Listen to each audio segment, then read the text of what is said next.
Continuamos falando sobre a teologia própria, ou sobre a doutrina de Deus, né? Teologia propriamente dita.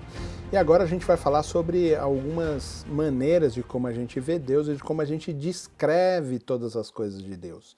Talvez você faça uma pergunta quando fala assim, o salmista diz que Deus tem os oceanos em suas mãos, não é? De que a terra serve como estrado do pé de Deus. Talvez você fique imaginando, será que Deus tem realmente um corpo como esse? É um corpo bem grande, né? Porque se a terra é estrado do seu pé, ele deve ser um pezão, né? Deve ter um sapatão, né? Ele deve ter, porque ele pisa, é grande, né? Como deve ser esse corpo de Deus, essa mão grande que ele tem, não é? Para suportar ou para estar tudo. Esses termos descrevem a grandeza de Deus, descrevem o seu poder, descreve a transcendência dele, mostrando que ele não se mistura com a sua criação, mas a gente chama isso em teologia de antropomorfismo, ou seja, antropos, que é homem, não é? E morfismo, que é de forma, ou a gente dá uma forma para Deus humana, porque é uma maneira da gente entender também os processos de Deus e entender como Deus se movimenta. A gente diz isso e diz, ele tem tudo na palma das suas mãos. Quantas pregações a gente já ouviu dizendo que Deus tem todo o controle em suas mãos, não é? Não necessariamente, e eu digo aqui não necessariamente, ele tem mãos ou pés.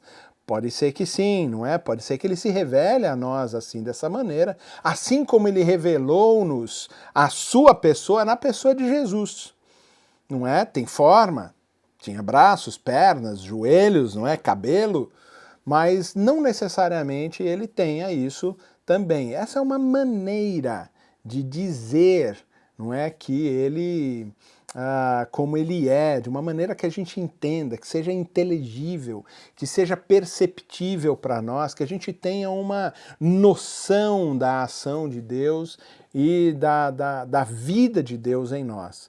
A gente chama isso de antropomorfismo. A gente tem aí vários outros nomes que estão dentro do campo do antropomorfismo, como a antropopatia. Esse é um outro termo, né, dessa coisa da empatia, né, que a gente tem com ele, uma empatia humana, quando a gente diz que Deus chora, não é, que Deus se entristece. A gente está colocando elementos da vida humana na pessoa de Deus para poder exemplificar, para poder torná-lo mais inteligível para nós. Então, não quer dizer que Deus fica triste, que Deus está desanimado, que Deus não fica sozinho, fica chateado. Deus ficou chateado com você. Não quer dizer que ele ficou chateado, porque ele não é ser humano para ter esse tipo de comportamento. Mas quando a gente pega a história, quando a gente vai vendo as coisas, a gente vai vendo, Deus está chateado com o povo de Israel, fez escolhas erradas, não cumpriu com a promessa, está chateado com você, ele fica feliz quando alguém se converte. A gente chama esse tipo de ação, esse tipo de ensino de antropopatia, não é?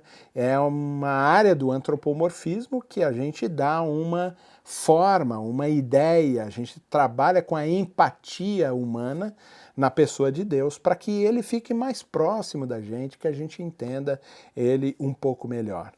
Nessa área ainda, talvez aí dos termos que a gente tem uma coisa que chama teofania, não é? A gente tem muito dificuldade de entender talvez isso. Essa é uma palavra que aparece muitas vezes na teologia, e teofania quer dizer com aparição, é a aparição de Deus. Então, quando ele aparece lá na sarça ardente, não é, para Moisés, aquele fogo que não consumia a sarça, né, que não consumia pequeno arbusto aonde ele apareceu, é como uma visão, né, ele tem uma aparição.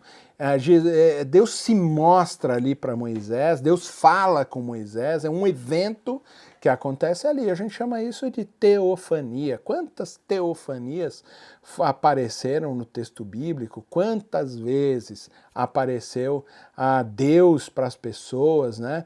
Quando ele aparece lá para Isaías, no capítulo 6 do profeta Isaías, ali tem uma teofania, ele aparece, Isaías vê Deus, não é? E ali ele fala, pecador que eu sou, né, de lábios impuros, que vivo no meio de um povo de lábios impuros, aquela aparição, não é? Essas aparições maravilhosas, essas visões maravilhosas de Deus, essas conversas maravilhosas com Deus, a gente chama isso de teofania. A Rádio Transmundial é um veículo de comunicação presente em 80% do planeta e que tem como objetivo levar as boas novas do Evangelho aos que não a conhecem, bem como dar crescimento e maturidade cristã àqueles que desejam servir a Deus de forma integral. Mais informações em www.transmundial.org.br. Transmundial, para todo mundo ouvir. A Faculdade Teológica Batista de São Paulo tem a satisfação de receber você para entrar em sintonia com a nossa ministração bíblica, ministerial e abençoadora, que vai fazer diferença em termos de educação teológica para a nossa vida. Fique em sintonia conosco, aprofundando-se na Palavra de Deus.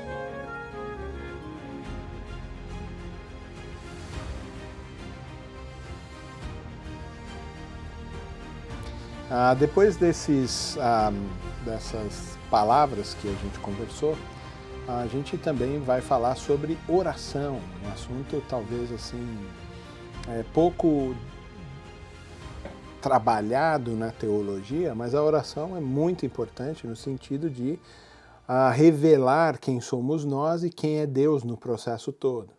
Mateus, no capítulo 6, né, se você puder acompanhar aí na Bíblia, ele ensina como orar. Então ele diz, e quando orardes, não sejais como hipócritas, pois gostam de orar em pé nas sinagogas e nas esquinas das ruas, para serem vistos pelos homens. Em verdade vos digo que eles já receberam sua recompensa. Mas tu, quando orares, entra no teu quarto e, fechando a porta, ora a teu pai que está em secreto, e teu pai que vem em secreto te recompensará. E quando orares, não useis de repetições inúteis, a exemplo dos gentios, pois eles pensam que serão ouvidos pelo muito falar. Não vos assemelheis a eles, pois vosso Pai conhece de que necessitais, antes de o pedirdes a Ele. Portanto, orai deste modo: Pai nosso que está no céu, santificado seja o teu nome, venha o teu reino, seja feita a tua vontade, assim na terra como no céu. O pão nosso de cada dia nos dá hoje, perdoa-nos as nossas dívidas, assim como também perdoamos aos nossos devedores, e não nos deixeis entrar em tentação, mas livra-nos do mal, pois teus são o reino, o poder e a glória para sempre. Amém. Porque se perdoardes aos homens as suas ofensas, também vosso Pai Celestial vos perdoará. Se, porém, não perdoardes aos homens, tampouco vosso Pai perdoará as vossas ofensas. Esse é um texto importantíssimo para que a gente entenda o que realmente é oração. Por que Deus pede que a gente ore? Por que nós devemos orar? Porque na oração a gente reconhece a grandeza de Deus, a gente reconhece o poder de Deus. Na oração, a gente reconhece a nossa pequeneza, a nossa insuficiência, a nossa incapacidade de poder resolver todos os problemas. Muitos problemas estão fora completamente da nossa ação. Eles estão aí distribuídos na relação do mundo de forma geral. E aí a gente declara a nossa dependência de Deus, dependência do poder de Deus na oração. O que Jesus revela para nós aqui, em todos os textos bíblicos, quando se fala de oração, se fala da relação com Deus, o que se tem é isso: dependência, reconhecimento do poder de Deus, da grandeza dele, dos processos que nos aproximam de Deus e do que ele pode e é capaz realmente de fazer. Quando Jesus ensina aqui, ele diz, olha, não façam como os hipócritas, né? Eles oram nos lugares altos, né? Eles querem orar na frente de todo mundo, você não. Se reserva no seu quarto secreto, e aqui talvez fique para você uma coisa de quarto, vou lá para o meu quarto, né? Esse quarto que ele fala aqui é como uma despensa. Era um lugar da casa que não era visto pelo público, era um lugar da casa reservado, que era íntimo da família, era como uma despensa onde você guardava as coisas mais importantes que você tinha nesse lugar.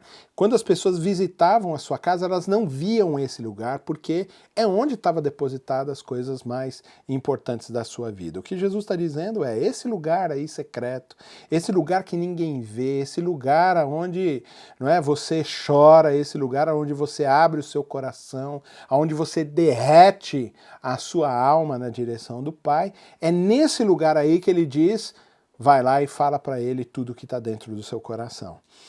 Não fique esperando ser reconhecido, fazendo, não é, lindas orações sobre tudo isso. Não. Vá lá e diga exatamente o que está no seu coração. Olha, pai, eu estou quebrado. Olha, pai, eu estou mal. Olha, eu não consigo fazer isso. Olha, eu preciso do seu auxílio. Nesse lugar secreto onde você pode ser realmente quem você é, sem o julgamento e sem a colocação das pessoas que estão ao seu entorno. Quando ele diz sobre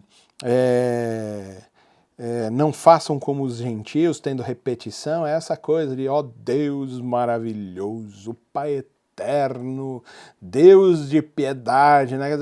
Você começa assim com um prenúncio, né? Como se você pudesse enganar Deus, né? Como se ele não conhecesse o seu coração mau, como se ele não tivesse sapiência, né? Como se ele não conhecesse o seu coração pecaminoso. E a gente vai tentando de alguma maneira, como os gentios fazem, convencer ele do contrário. O que Jesus está ensinando aqui, e é ensinado por Paulo, e é ensinado por todos os irmãos, apóstolos e escritores do texto bíblico, que a oração é um lugar de sinceridade, é um lugar de relacionamento de corações quebrantados, de corações dependentes. A oração é importante para que você tenha um relacionamento verdadeiro com Deus. Um Deus que não é só seu, um Deus que é nosso, um Deus que é da comunidade, de uma fé que é uma fé comunitária, uma fé coletiva, pão nosso de cada dia, perdoa as nossas ofensas, é tudo coletivo. Importante a oração na nossa teologia, para que a gente entenda o poder de Deus, a grandeza de Deus, a pequeneza dos seres humanos, a incapacidade dos seres humanos e a relação de amor com filhos pecadores, com um Pai amoroso para sempre.